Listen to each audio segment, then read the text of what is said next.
بص الهجمات المرتده والسيف ان شاء الله دي جون باذن الله، ان شاء الله جون. جول.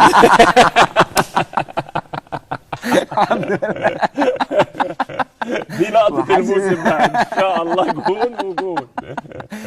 الحمد لله. الحمد لله. حازم امام جول نادي برضه، الزمالك، حازم امام زي ما قلت تركيز لحضرتك. ناحيه الشمال يا استاذ سيف، وبالنقل اللعب من ناحيه الشمال ناحيه اليمين في حاله ميدو هو حالة سعادة ببدله بشياكته بالجو الجديد. الحمد لله.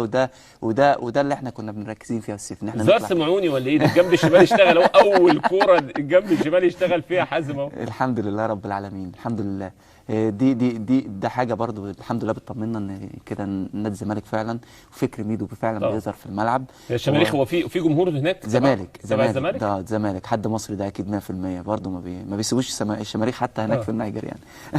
بس انا شايف ان دول التراس يعني مجموعه التراس وايت نايتس. ما التراس. الجميل بقى في الجمهور كمان لما بيطلع في مباريات زي دي بيستدعي جمهور تاني من البلد، يعني كنا برضو في غانا كده، انا شايف دلوقتي جمهور من البلد برضو.